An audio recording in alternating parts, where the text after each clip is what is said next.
सामाजिक कार्य स्थानिक विद्यार्थी हक संघर्ष क्रांति समिति महाराष्ट्र राज्य की ओर से आज विधान भवन पर भव्य धड़क मोर्चा आयोजित किया गया था। सामाजिक कार्य स्थानिकों की शैक्षणिक योग्यता पर लिए गए न्यायपूर्ण निर्णय को रद्द करने, स्वतंत्र सरकार पदभारती की शर्त लागू करने तथा बीएसडब्ल्यू एमएसडब्ल्यू स्थानिकों के लिए सामाजिक न्याय, श्रम कल्याण, आदिवासी विकास विभाग में विभिन्न पदों की पात्रता कायम रखने और रिक्त पदों को भरने जैसे प्रमुख मांगों इस मोर्चे में उठाए गए। पिछले 10 वर्षों से संविदा पद्धति के कार्यरत स्थानिकों को सरकार सेवा में सामाजिकता करने और समाज कार्य परिषद स्थापित कर प्रोफेशनल दर्ज देने की भी मोर्चा आंदोलनकारियों की ठोस मांग रही। आईटक का मोर्चा हर बार ही अपने एक अलग ही मुकाम पर होता है। इस बार भी बड़ी तादाद में आईटक की कार्यकर्ता है और महिलाएं और सदस्य इस मोर्चे में शामिल हुई है। विधान भवन पर हमारे साथ कुछ लोग हैं जिनसे हम बात करेंगे। आज आईटक का विशाल मोर्चा आदमका है विधान भवन पर। क्या मांगे हैं आपकी? ये मोर्चा आज नहीं, मोर्चा कल निकला और रात में मुक्काम से यहाँ सब भाई लोग यहाँ बैठी है। ये आईटेक के अंतर्गत यहाँ पे आंगनवाड़ी कर्मचारी, शालेय पोषण कर्मचारी, आशा वर्कर, गट प्रवर्तक, ग्राम पंचायत कर्मचारी और स्त्री परिचर, ये सभी असंगठित क्षेत्र में काम करने वाली महिलाएं हैं। महिलाओं की डिमांड है शालेय पोषण आहार कर्मचारी के लिए 2013 में 1000 का जीआर निकाले थे, यानी निर्णय हुआ था। अभी तक उन्होंने वो जीआर निकाले ने उनको 1000 रुपये मानदेय दी नहीं। आंगनवाड़ी कर्मचारी यहाँ पे डटे हुए हैं। आंगनवाड़ी कर्मचारी के लिए उन्होंने 5000 रुपये की मानदेय जारी की थी, मगर सिर्फ 3000 रुपये वार्ड दिए, 2000 रुपये प्रोत्साहन भत्ता अपना दे रहे। हमारी डिमांड है कि वो 5000 रुपये जारी किए थे, वो 5000 रुपये सर हमको मानदेय वार्ड देना चाहिए। आशा वर्कर जो है, आशा वर्कर को ऑनलाइन काम करने के लिए बता रहे, वो इसको मोबाइल नहीं दे रहे, रिचार्ज नहीं दे रहे और ऑनलाइन काम कर रहे बोल रहे। इसलिए आशा वर्कर उनके संगठन का वो ऑनलाइन काम पे हमारे वहाँ पे नहीं करेंगे, ऐसा मत करें। दूसरी बात, आंगनवाड़ी आशा वर्कर के लिए 65 साल की उम्र थी, अभी वो 60 साल में उनको रिटायर कर रहे। जो महिलाएं असंगठित क्षेत्र में काम करने वाली महिलाएं 60 और 65 साल तक काम करेंगी और 65 साल होने के बाद दूसरा कोई काम उससे जमता नहीं। इसलिए हमारी डिमांड है कि 65 साल के बाद उनको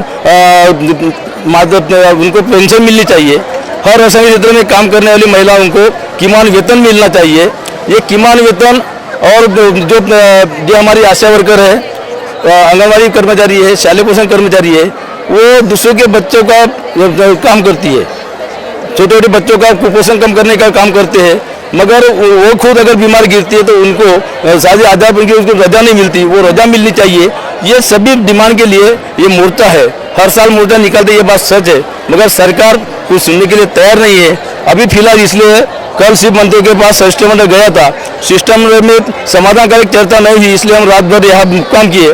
आज और शिष्टमंडल गया है, आज चर्चा है। जो मंत्री कल मिलने के लिए तैयार नहीं था, वो मंत्री ने आज खुद शिष्टमंडल बुलाया है। अब शिष्टमंडल जाके चर्चा है, आज समाधानकारक चर्चा होंगी शिष्टमंडल के साथ और हमारी डिमांड पूरी होंगी तो आज हम अपना मोर्चा वापस लेंगे, नहीं तो आज भी रात में यहाँ डटेंगे और रात में हम फिर विधान भवन में घुसने की हम कोशिश करेंगे, मगर सरकार को डिमांड पूरी करने की बजाय छोड़ेंगे नहीं। ये आईटेक का अपना आह्वान है। नागपुर में बहुत ज़्यादा ठंडी है और ऐसे में जो है ये लोग रात भर जो है रास्ते पर डटे हुए हैं अपनी मांगों के लेकर। हमारे साथ कुछ आशा वर्कर भी है जिनसे हम बात करेंगे।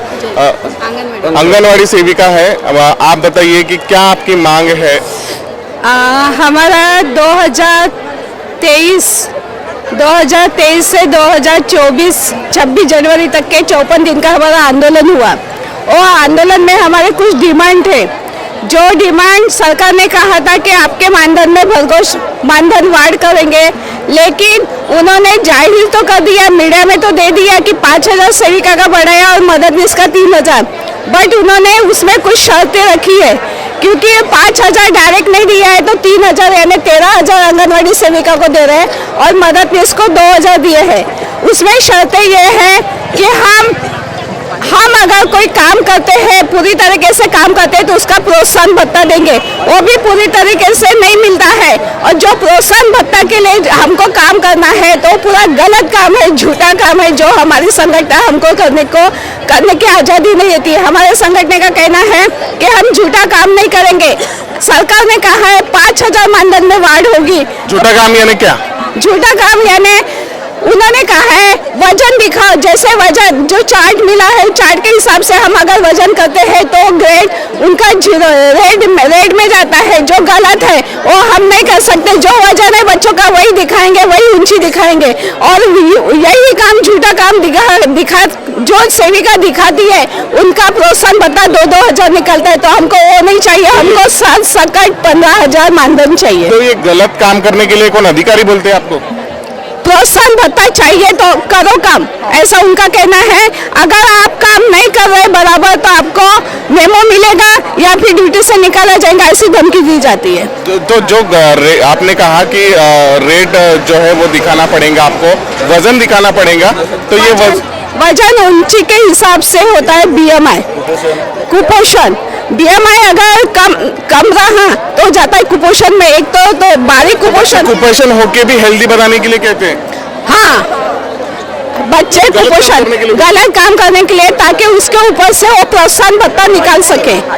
और उनका कहना है अगर हम बराबर वजन निकाले तो कुपोषण कुछ ना कुछ निकलेगा, लेकिन वो कहते हैं कि नहीं तुम लोग काम बराबर नहीं कर रहे, ऐसे कैसे वजन नहीं बढ़ रहा। कभी कभी होता है कि नहीं बढ़ता है, और शासन की ओर से हमको वजन काटा भी नहीं दिया जाता बराबर, अपने पैसे से लो ऐसा कहा जाता है। जो हमको साल भर का फ्लैक्सी फंड मिलता है, 1 साल का खर्चा करने के लिए, जो साधन सामग्री लगती है बच्चों के लिए, हैंड वॉश वगैरह, तो उसी पैसे में से सब खर्चा करो, पॉसिबल नहीं है। इतना वजन काटा जो मिलता है 1 साल तक के हो, जब वजन काटा बराबर नहीं चलता है तो वजन कम ज्यादा दिखाता है, उसके वजह से वजन में प्रॉब्लम आता है। और जिसका वजन में प्रॉब्लम आता है उनको प्रोत्साहन भत्ता नहीं मिलता है। किसी को 1400, 1600, 2000, 1800 ऐसा प्रोत्साहन भत्ता है, तो हमको वो नहीं चाहिए। सरकार ने कहा था हमको 5000 बढ़ा के देंगे, तो हमको 5000 सेविका को चाहिए, और मददनीश को 3000 कहा था, मददनीश को 3000 चाहिए। हाँ, यही हमारी डिमांड थी। दूसरी बात हमें कहा था कि हमको ग्रेजुएटी मिलेगी, महीने का पेंशन मिलेगा, आश्वासन दिया था। 25 जनवरी को बैठक हुई मंत्रालय में, 25 जुलाई को मंत्रालय में बैठक हुई, 12 जुलाई को मंत्रालय में बैठक हुई। वहाँ पे मंत्रालय में ये कहा गया था कि आपके पूरे डिमांड के ऊपर सोचा जाएगा, आपका प्रस्ताव पास किया जाएगा, आपका GR निकलेगा। लेकिन अभी तक के 2025 की एंडिंग आ गई, हिवाड़ी अधिवेशन आ गया, लेकिन अभी तक केवल डिमांड पूरी नहीं की सरकार ने। तो जो हमारी पहली डिमांड थी उसी को पूरा करना चाहिए, यही हमारी मांगनी है। जब तक अभी GR नहीं निकलता तब तक हम यहाँ से उठेंगे नहीं। शॉर्टकट में बताइए आपकी क्या मांग है? नमस्कार, मी जयमाला बेलगे, वर्धा जिल्ह्यातून आलेली आहे। आम्ही कालपासून इथं मुक्कामी थांबलेलो आहे आणि 2 वर्ष झाले आमचा GR सुद्धा निघालेला नाही। 1000 वरांचा शासनाने आम्हाला सांगितलं की 1000 रुपये GR निघालेला आहे, तुम्ही जाऊ शकता। आम्हाला रात्री 12 वाजता उठून दिलेलं आहे। आज आम्ही रस्त्यावर आलेलो आहे, पण आज अजूनही आमचे कालपासून काहीही मागण्या झालेल्या नाही। आम्ही 1000 रुपये मानधनाची वाढ दिल्याशिवाय आम्ही इथून उठणार नाही। आणि आमचे राज्य सचिव बहुत सी मांगे हैं इन कर्मचारियों की जो अभी तक पूरी नहीं की गई है। ऐसे में इनकी मांग है कि सरकार इनकी मांगों की ओर ध्यान दे और इनकी मांगे पूरी करे। कैमरा पर्सन विलास के साथ मैं प्रकाश शुक्ल, महाराष्ट्र टीवी 24 नागपुर। हक हमारे लड़के लेंगे, अरे हक हमारे लड़के लेंगे, हक हमारे लड़के लेंगे। हमारी यूनियन, हमारी यूनियन, तो इनकलाब जिंदाबाद, आईटक जिंदाबाद। হে আপনার হনক কামত লগাওক, আজিয়ে কল করক 1-800-313-1212 লো।